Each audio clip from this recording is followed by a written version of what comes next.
Well, when did that start? I never noticed them saying that before. Is that new? Did they update Zoom? Okay, so we're talking about the legal system that would have been in place when Julius Caesar took over the political system. Two consuls were like our president. And of course, what is the trouble with having two co-equal consuls?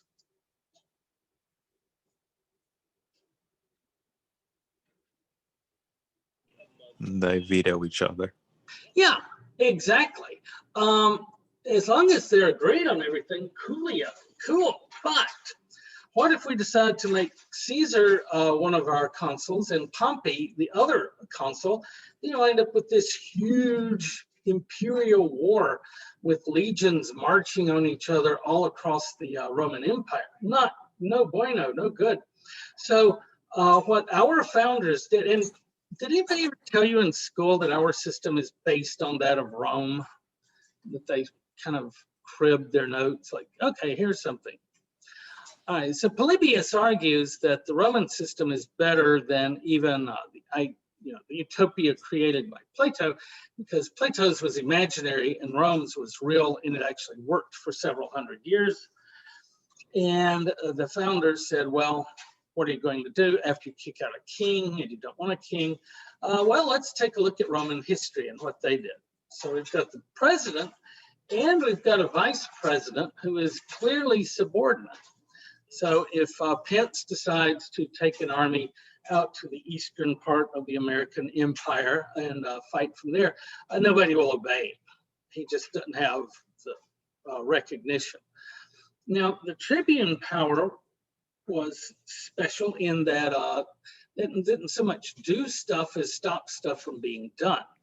And so if the consuls in the Senate came up with a law they didn't like, they could forbid it. And the Latin word for forbid, of course, is veto. There you go. So they could veto that bill. Also, if they're hauling you off to jail as a plebe, they say, what is this senatorial asshole doing? Then he doesn't like what he hears, he can veto that too. And in the judiciary, we call that power now habeas corpus. The government can't just lock you up. They have to produce your body, hopefully still alive, in court and show why they have cause to hold you. And that was a tribunal power. So two of our most important powers, the power of the president and the power of the court, are right there in the tribune. The comita is like the House of Representatives. Now this is fine as long as it worked, but always the consuls and the Senate were the senior partners in this arrangement. They always had more power. And as Rome became more and more powerful over the centuries, it also became more and more rich. And you had the plebes, the common people marching out to war. They spent, instead of a season of the year, they would spend fighting. This becomes a profession. And they, gold is flowing back to Rome from around the ancient world. And when it gets there, the senatorial class folks, the upper class, are waiting to take all that loot off the hands of everybody else. So they keep getting rich. You've got these merchants that get fabulously wealthy, but they then marry into the senatorial class. Julius Caesar, for his example, was an impoverished upper class person, and so he had a guy that funded him. Is it Marcellus? I don't think so.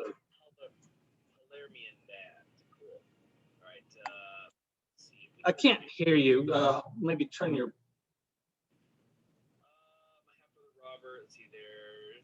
Crassus. Was that right? Yeah. Married. No, you're not. Okay. Why is that doing that?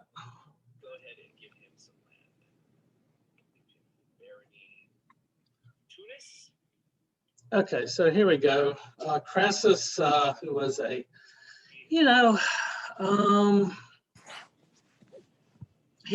his biggest talent was that he was rich. And so he and Caesar teamed up. Caesar had the lineage, Crassus had the money.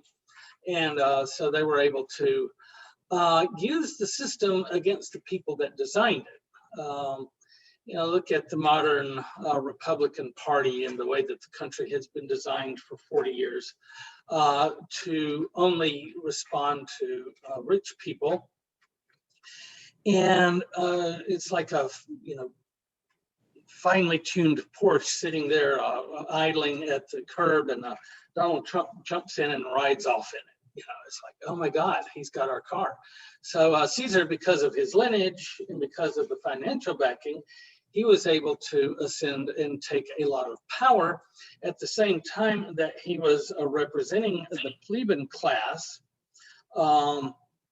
trying to redistribute some of the wealth that the Roman people had gotten by their blood, but not managed to hold on to because the senatorial people had it all.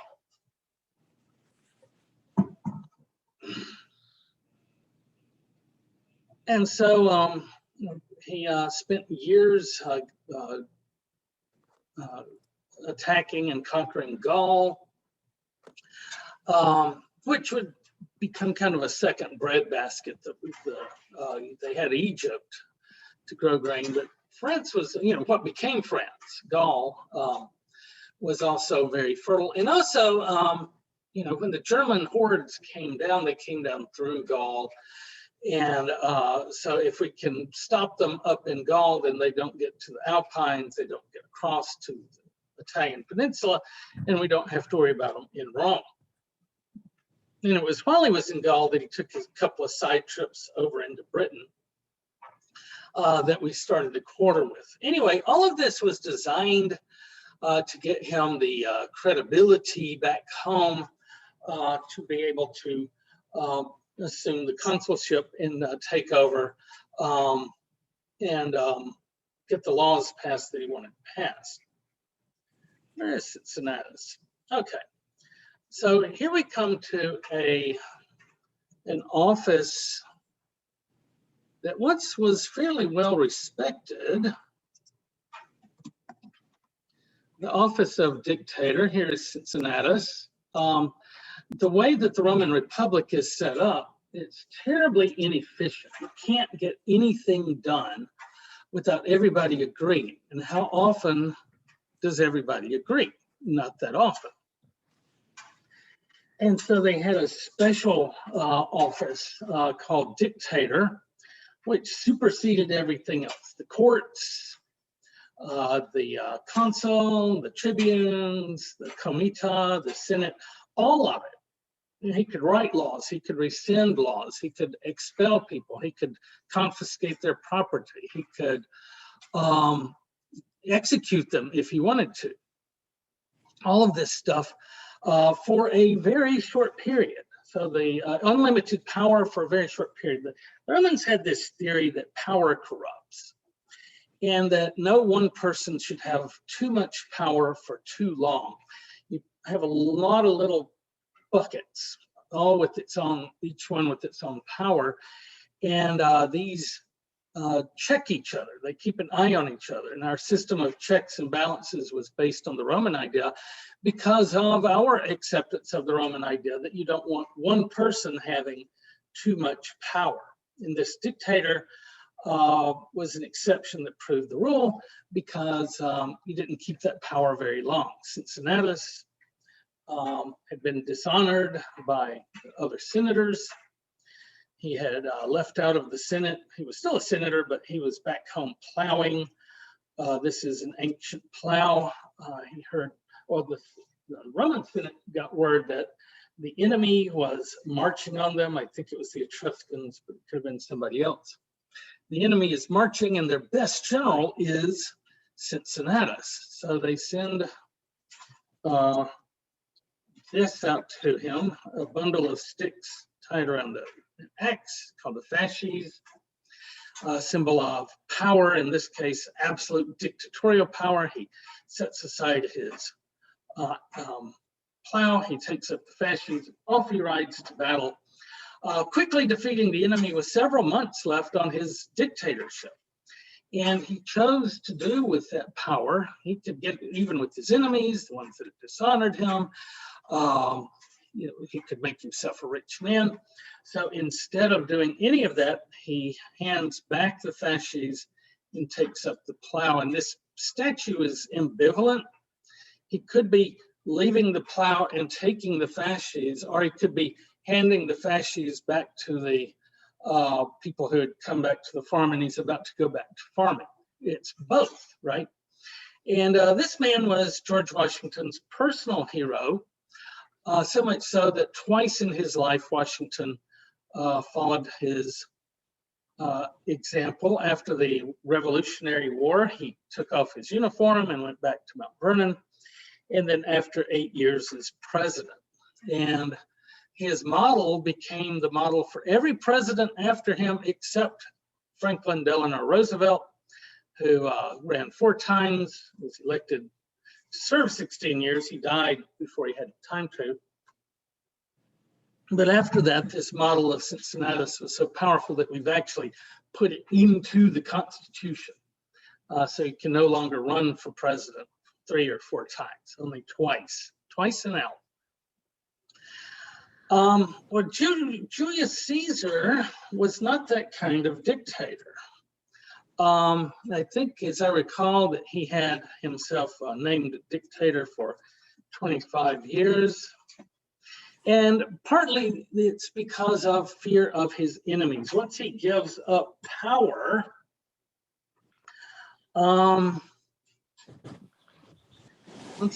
his power, there's nothing to keep his enemies from holding him accountable. We had an example of this in our own state. War of 1812, winter of 1814 to 1815, the British were attacking, and the general that was sent to meet the British was Andrew Jackson, who got to the city and discovered that very little had been done beyond the creating of a lot of committees. So he declared martial law.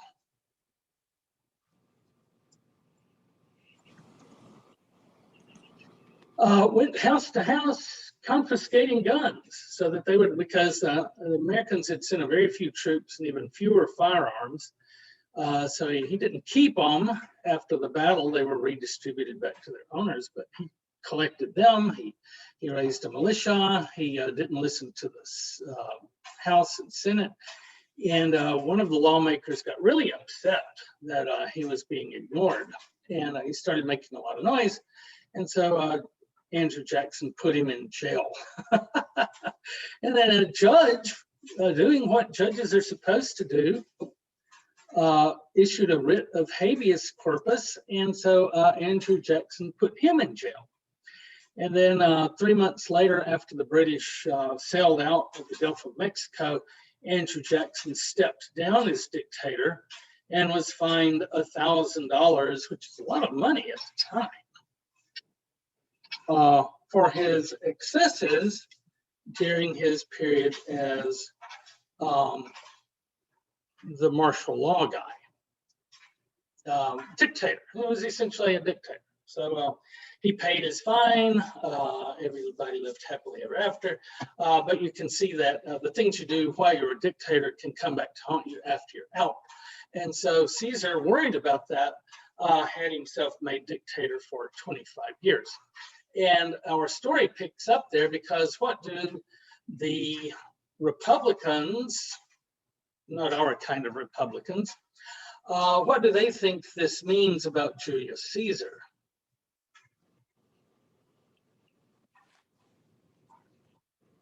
He wants to be king. He wants to be king. We got rid of kings once.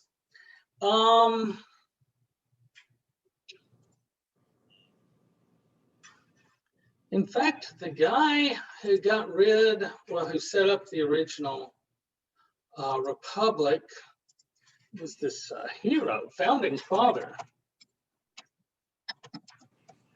who we'll call Brutus the First. And his great-great-great-great-grandson is Brutus the Second, who is very much concerned with his honor and also with the Republic. I mean, this is really an almost subconscious part of our identity, this Roman Civil War. I meant to show you this.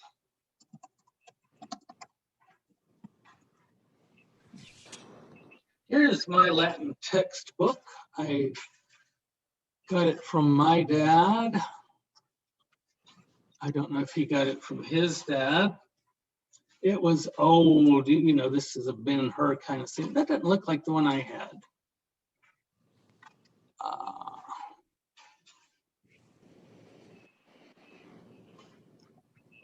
Yeah, the one I had had a soldier on the cover, but not a.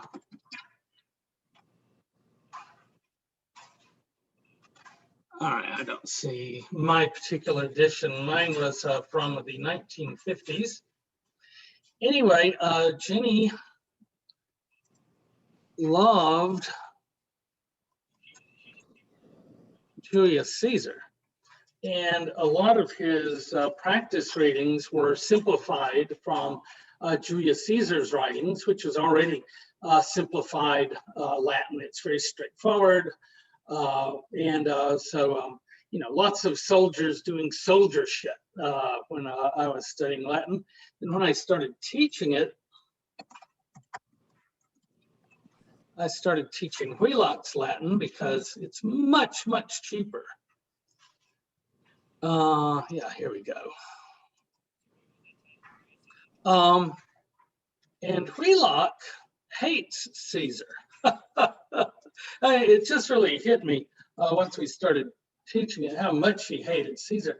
And instead, his ratings tend to be modeled on Cicero.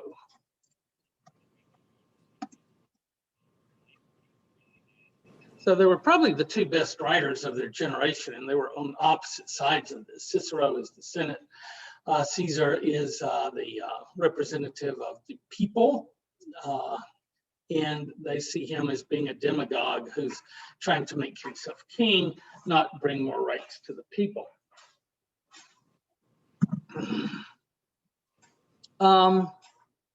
Okay, so Caesar, Cicero, Brutus, Cicero. Who are some of the other characters? All these guys from the senatorial class. In Julius Caesar, see him as a threat to the Republic, which he could have been, but they were a threat to the Republic as well by trying to keep all the power concentrated in the hands of and wealth concentrated in the hands of a few extraordinarily wealthy old people. And so this is about that showdown. Okay.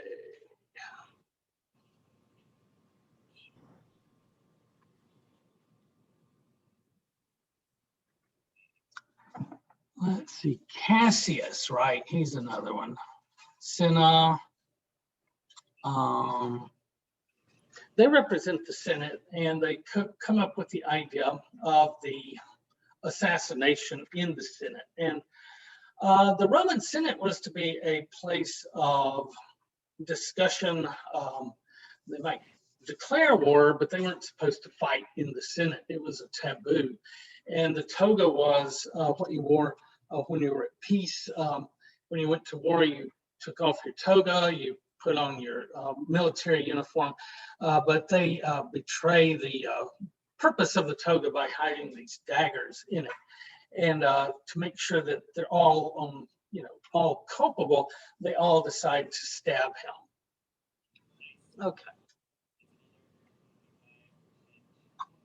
Now, oddly enough, the tragedy of Caesar, usually in a Shakespeare tragedy, the tragic hero dies at the end.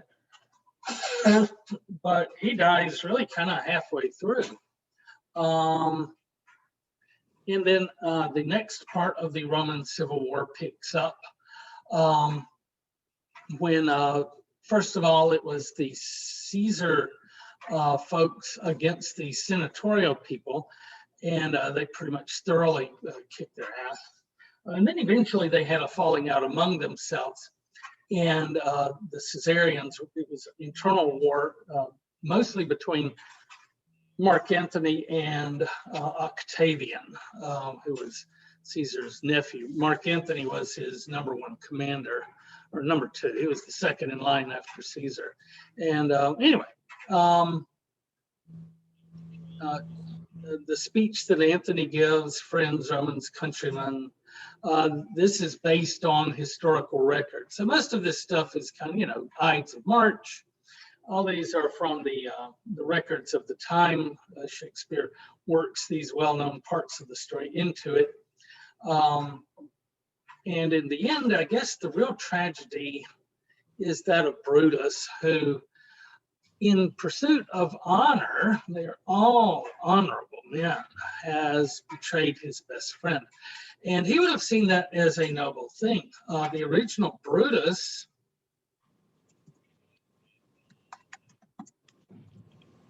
when his sons turned against the Republic and plotted to bring back the king, the monarchy, Brutus I had killed his own sons because his first loyalty was to the Republic.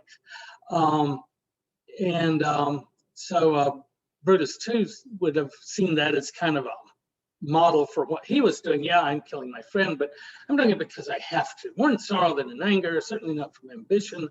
Just have to do it because he's forgotten who he is. All right, any questions about Julius Caesar?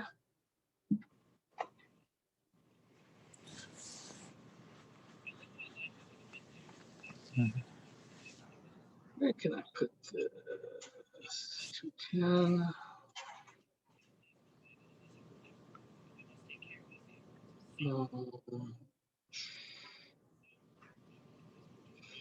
Shakespeare.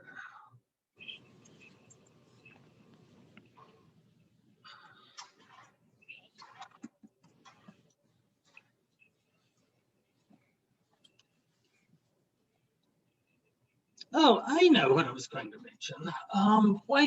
One reason why we keep talking about Rome and reliving this stuff is because we have a republican government. We look to Rome for our model of citizenship. The cuis is the citizen, where we get the word civics from. And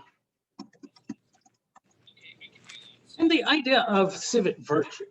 As Abraham Lincoln was leaving, not Abraham Lincoln, Ben Franklin was leaving the Constitutional Convention. This lady on the street sign said, "So what do we have, Dr. Franklin, a republic or a monarchy?" And he said, "A republic, madam, if you can keep it."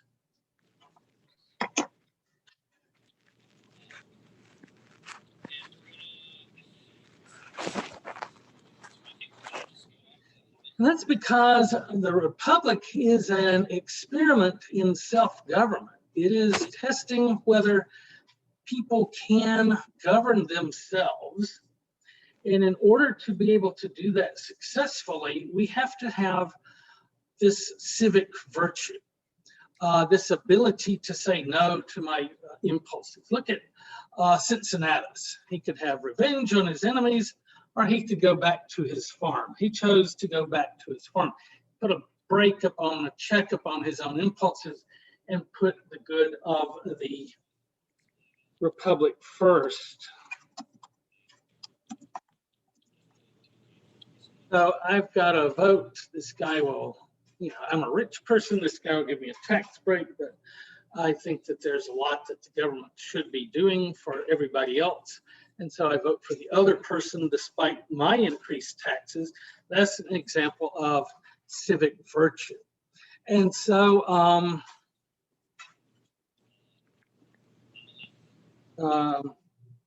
George Washington's favorite play, at least the play that he told everybody was his favorite, was Cato, who was also, I believe, in this play. But there was a whole play about Cato, and he liked, or at least he said he liked the play because it taught civic virtue. This guy, Prince Bernard, came to visit the New World, and he came to New Orleans. He wrote in his diary about going to see the play Regulus, which is a Roman general who met a tragic death, and they wrote a play about it. And so we're putting on these kinds of plays in the early Republic to teach us Republican virtue. We're also reading Livy. We're writing poems about it.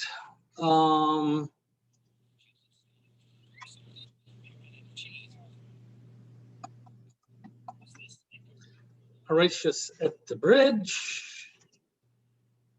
There we go. So here's Horatius, who is standing against probably the Etruscans. I can't remember. Usually early on it's Etruscans. And he's facing them down with two guys. In this one, he's by himself. But in the original version, he has two other guys helping him. They hold the bridge while the Romans cut the bridge from behind him. So it is a suicide mission, but because he loves his city more than he loves his life, he's willing to stand alone against the enemy. And Thomas Macaulay wrote a very famous poem about Horatius at the bridge, which English-speaking boys, especially around the world, were encouraged to read and indeed to memorize, to try to instill that virtue of courage and self-sacrifice for your people into them. So Horatius saved Rome. Could Horatius at the bridge save the world? What do you think?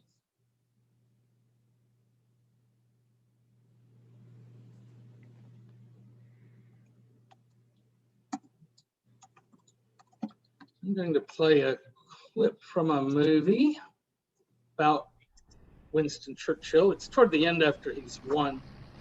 I'm sorry, Attlee, you were saying something.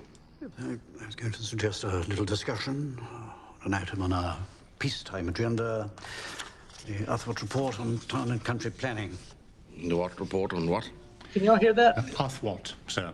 It's a memorandum concerning Backbench reaction last week. Last week? What happened last week? I can't remember last week. Isn't it appalling? Can't even remember what I had for breakfast.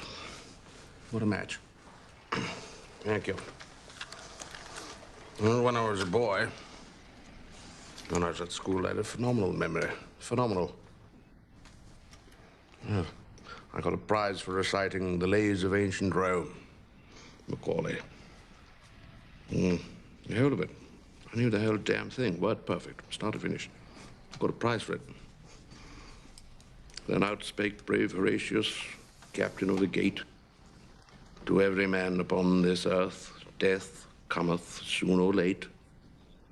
And how can man die better than facing fearful odds for the ashes of his fathers, the temples of his gods?